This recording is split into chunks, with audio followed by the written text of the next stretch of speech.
Hello दोस्तों, स्वागत है आपका मेरे यूट्यूब चैनल परीक्षा प्लान में। सीटेट एग्जाम के लिए सामाजिक अध्ययन की क्लास चल रही है। हिस्ट्री की आज 5वीं क्लास है। 4 क्लास इसके पहले हो चुकी हैं। अभी तक आप लोगों ने अगर वो क्लास नहीं देखी है तो डिस्क्रिप्शन बॉक्स में वीडियो का लिंक दिया है, आप लोग उन क्लास को देख सकते हैं। तो चलिए आज की क्लास को शुरू करते हैं और आते हैं अपने टॉपिक पर। अध्याय 5 है राज, राजा और एक प्राचीन गणराज्य। तो चलिए आज इसके बारे में पढ़ते हैं। चुनाव का दिन। ये संकरण है तो इसी के बारे में लिखा है कि जब संकरण उठा तो उसने देखा कि नाना नानी वोट डालने जा रहे थे। दरअसल वे चुनाव केंद्र पर सबसे पहले पहुंचना चाहते थे। संकरण जानना चाहता था कि आखिर वे इतने उत्साहित क्यों थे। उसके नाना जी ने उसे जल्दी में समझाने की कोशिश की और कहा कि आज हम अपने शासकों का चुनाव करने जा रहे हैं। आगे देखते हैं, कुछ लोग शासक कैसे बने। तो लगभग 50 वर्षों से हम अपने शासकों का चुनाव मतदान के जरिए करते आ रहे हैं, लेकिन बहुत पहले लोग शासक कैसे बनते थे। करीब 3000 साल पहले कुछ लोग बड़े बड़े यज्ञों को आयोजित कर राजा के रूप में प्रतिष्ठित हो गए। आगे देखते हैं, अश्वमेध यज्ञ एक ऐसा ही आयोजन था। इसमें एक घोड़े को राजा की लोगों की देखरेख में स्वतंत्र विचरण के लिए छोड़ दिया जाता था। इस घोड़े को किसी दूसरे राजा ने रोका तो उसे वहां अश्वमेध यज्ञ करने वाले राजा से लड़ाई करनी पड़ती थी। क्या होता था कि एक घोड़ा जो होता था राजा का, वो राजा के लोगों की देखरेख में स्वतंत्र विचरण के लिए छोड़ दिया जाता था। और यदि कोई दूसरा राजा अगर उस घोड़े को रोकने का प्रयास करता तो उस राजा को उस जिसने घोड़ा छोड़ा है उस राजा के साथ लड़ाई करनी पड़ेगी। अगर उन्होंने घोड़े को जाने दिया तो इसका मतलब होता था कि अश्वमेध यज्ञ करने वाला राजा उनसे ज़्यादा शक्तिशाली था। इसके बाद उन राजाओं को यज्ञ में आमंत्रित किया जाता था। यह यज्ञ विशिष्ट पुरोहितों द्वारा संपन्न किया जाता था। इसके लिए उन्हें उपहारों से सम्मानित किया जाता था। अश्वमेध यज्ञ करने वाला राजा बहुत शक्तिशाली माना जाता था। यज्ञ में आमंत्रित सभी राजा उसके लिए उपहार लाते थे। इन आयोजनों में राजा का मुख्य स्थान होता था। उसे राज सिंहासन या बाघ की खाल के एक विशेष आसन पर बिठाया जाता था। युद्ध क्षेत्र में राजा का साथी उसका सहचर होता था। यज्ञ के अवसर पर राजा ही विजयों तथा अन्य गुणों का दान करता था। राजा के सगे संबंधी खासकर रानियों तथा पुत्रों को भी कई छोटे छोटे अनुष्ठान करने होते थे। अन्य सारे आमंत्रित राजाओं का काम सिर्फ बैठकर यज्ञ की पूरी प्रक्रियाओं को देखना भर था। राजा के ऊपर पुरोहित पवित्र जल के छिड़काव के साथ अन्य कई अनुष्ठान करता था। विष अथवा वैश्य जैसे सामान्य लोग उपहार लाते थे, जिन्हें पुरोहित शूद्र मानते थे। जो उपहार लाते थे उनको क्या माना जाता था? शूद्र।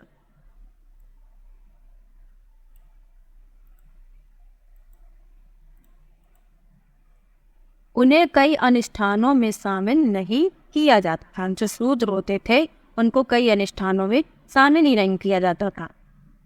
अब वर्ड के बारे में जान लेते हैं। ये इतना लिखा है, उसके बाद जनपद के बारे में जानेंगे। तो वर्ड क्या थे? उस समय 4 सामाजिक वर्ड थे। कौन कौन से? ब्राह्मण, क्षत्रिय, वैश्य एवं शूद्र।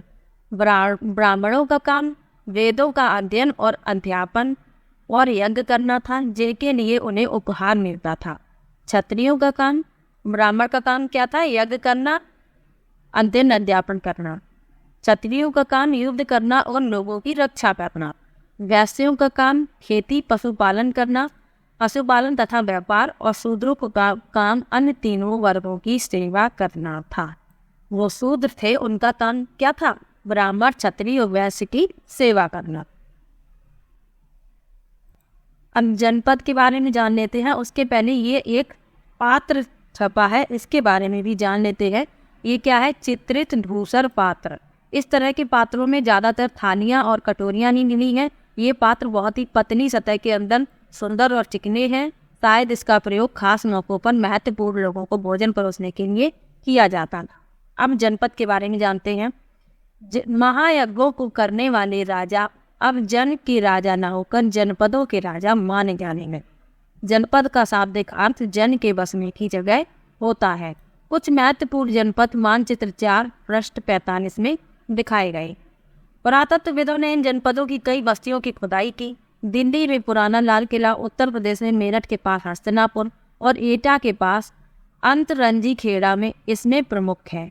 खुदाई से पता चला है कि लोग झोपड़ियों में रहते थे और मवेशियों तथा अन्य जानवरों को पालते थे। वे चावल, गेहूं, धान, जौ, दालें, गन्ना, तिल तथा सरसों जैसी फसलें उगाते थे। कौन कौन सी? चावल, गेहूं, धान, जौ, दालें, गन्ना, तिल तथा सरसों जैसी फसलों को उगाते थे।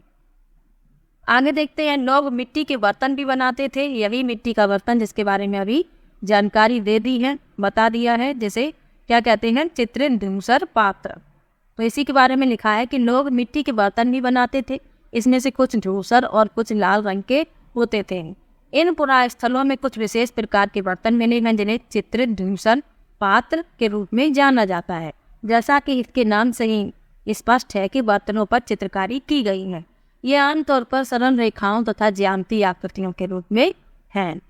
अब महाजनपद के बारे में और जान लेते हैं। करीब 2500 साल पहले कुछ जनपद अधिक महत्वपूर्ण हो गए। इन्हें महाजनपद कहा जाने लगा। मानचित्र 4 में कुछ महाजनपदों को दिखाया गया है। अधिकतर महाजनपदों की राजधानी की एक राजधानी होती थी। कई राजधानियों में किलेबंदी की गई थी, अर्थात इनके चारों ओर लकड़ी, ईंट या पत्थर की ऊंची दीवारें बनाई गई थी। इसमें महत्वपूर्ण जनपद और महाजनपदों को दर्शाया गया है।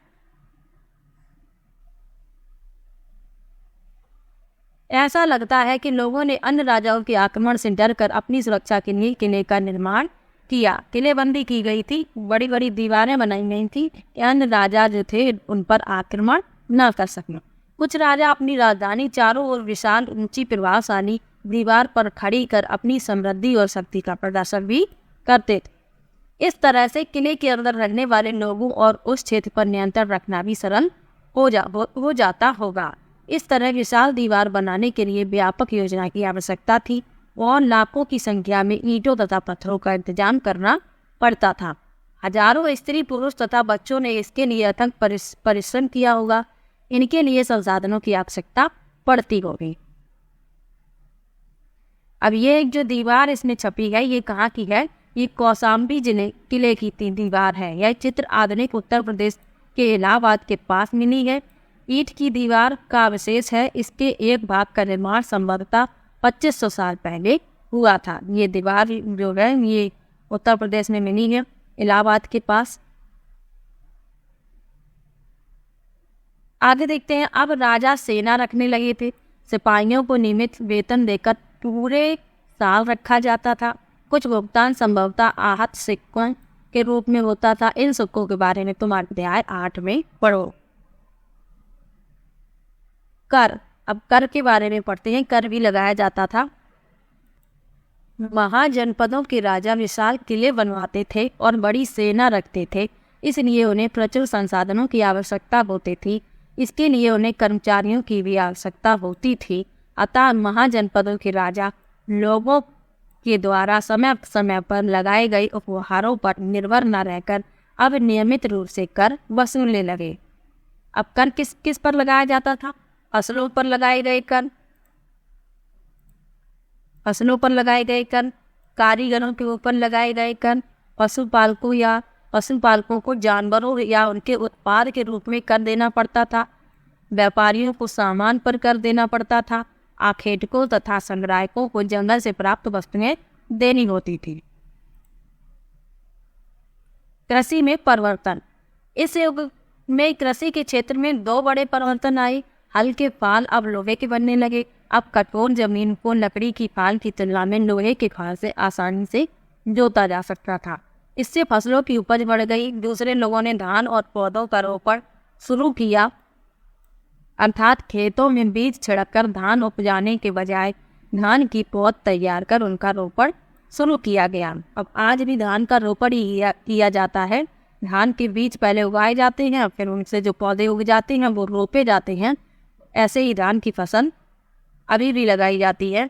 तो अब पहले की तुलना में बहुत ज़्यादा पौधे जीवित रह जाते थे, इसलिए पैदावार भी अच्छी होने लगी।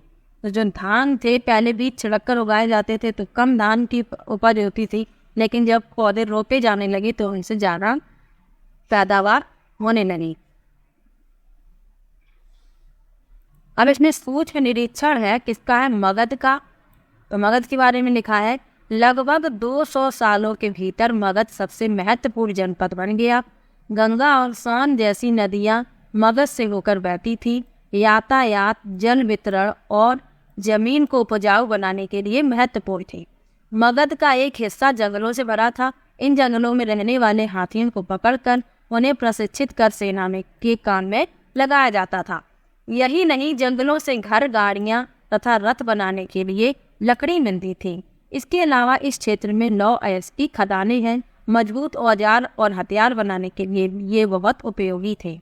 आगे देखते हैं, मगध में दो बहुत ही शक्तिशाली शासक बिंबिसार तथा अजातशत्रु या अजातशत्रु हुए। कौन कौन से? बिंबिसार और अजातशत्रु। अन्य जनपदों को जीतने के लिए ये हर संभव साधन अपनाते थे। महापद्म नंद एक और महत्वपूर्ण शासक थे। उन्होंने अपने नियंत्रण का क्षेत्र उस महाद्वीप से उत्तर पश्चिमी भाग तक फैला लिया था। बिहार में राजगृह, आधुनिक राजगीर, कई सालों तक मगध की राजधानी बनी रही। बाद में पाटलिपुत्र, आज का पटना, को राजधानी बनाया गया। तो पहले राजगृह थी, आधुनिक राजगीर जिसे कहा जाता है, कई सालों तक मगध की राजधानी रही। फिर बाद में किसे बनाया गया? पाटलिपुत्र को बनाया गया, जो वर्तमान में पटना है। आगे देखते हैं, 2300 साल से भी पहले की बात है। मैसिडोनिया राजा का सिकंदर विश्व विजय करना चाहता था। जो सिकंदर था वो कहाँ का था? मैसिडोनिया का। और वह विश्व विजय करना चाहता था। पूरी तरह सफल ना होने पर भी वह मिस्र और पश्चिमी एशिया के कुछ राज्यों को जीतता हुआ भारतीय उपमहाद्वीप में व्यास नदी के किनारे पर पहुंच गया। जब उसने मगध की ओर कूच करना चाहा तो सिपाहियों ने इनकार कर दिया। वे इस बात से भयभीत थे कि भारत के शासकों के पास पैदल, रथ और हाथियों की बहुत बड़ी सेना थी। अब वज्जी के बारे में जान लेते हैं। जैसा कि तुमने ऊपर पढ़ा कि मगध एक शक्तिशाली राज्य बन गया था, उसके नजदीक ही वज्जी राज्य था। कौन? वज्जी राज्य, जिसकी राजधानी थी वैशाली, बिहार। यहाँ एक अलग किस्म की शासन व्यवस्था थी जिसे गढ़ या संघ कहते थे। गढ़ या संघ में कई शासक होते थे। इनमें से प्रत्येक व्यक्ति राजा कहलाता था। ये सभी राजा विभिन्न अनुष्ठानों को एक साथ संपन्न करते थे। सभाओं में बैठकर ये बातचीत, बहस और वाद विवाद के जरिए तय करते थे कि क्या करना है और किस तरह करना है। शत्रुओं के आक्रमण से निपटने के लिए वे मिलकर चर्चाएं करते थे। स्त्रियां, दास तथा कम्मकार इन सभाओं में हिस्सा नहीं लेते थे। कौन कौन हिस्सा नहीं लेते थे? स्त्रियां, दास और कम्मकार।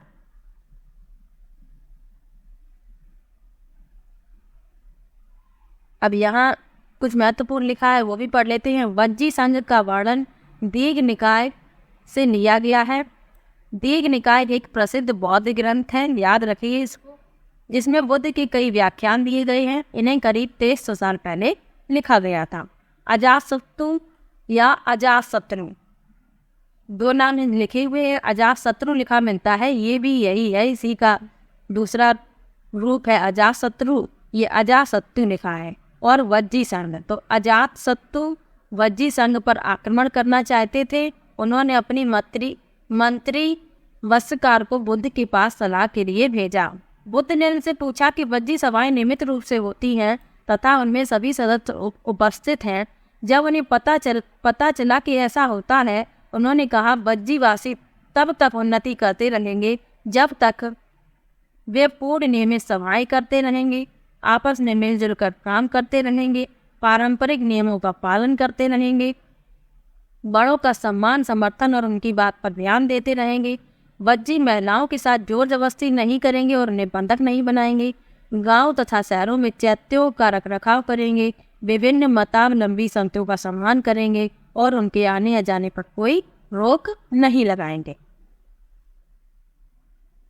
कई शक्तिशाली राजा इन संघों को जीतना चाहते थे। इसके बावजूद उनका राज्य अब से लगभग 1500 साल पहले तक चला। उसके बाद गुप्त शासकों ने गढ़ और संघ पर विजय प्राप्त कर उन्हें अपने राज्य में शामिल कर लिया। इसके बारे में तुम अध्याय 9 में पढ़ोगे।